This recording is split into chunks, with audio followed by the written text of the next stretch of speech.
శివపార్వతుల కుమారుడు మరియు వినాయక స్వామి తమ్ముడు ఈ కుమారస్వామి.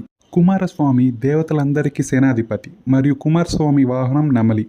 కుమారస్వామి మరియు సుబ్రహ్మణ్య స్వామి ఇద్దరు ఒకటేనా?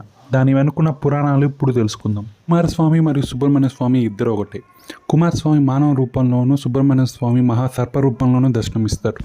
మానవ జాతికి ఆది దేవుడు కుమారస్వామి. అతి సూక్ష్మ క్రిమి నుండి మహాసర్ప జీవజాతి వరకు ఆది దేవుడు సుబ్రహ్మణ్య స్వామి. సుబ్రహ్మణ్య స్వామి సర్పరూపంలో దర్శనం ఇవ్వడానికి కారణం ఏమిటో మీకు తెలుసా? కుమారస్వామి తారకాసుని చంపిన తర్వాత గర్వం పెరిగి బ్రహ్మ సృష్టికి పోటీగా ప్రతి సృష్టిని ప్రారంభించాడంట. అప్పుడు లోకమంతా కంపించిందంట. అది చూసిన బ్రహ్మదేవుడు కుమారస్వామితో మాట్లాడడానికి వచ్చినప్పుడు బ్రహ్మదేవుడిని బంధిస్తాడంట కుమారస్వామి. బ్రహ్మదేవుడిని విడిపించడానికి మహాశివుడు వచ్చాడంట.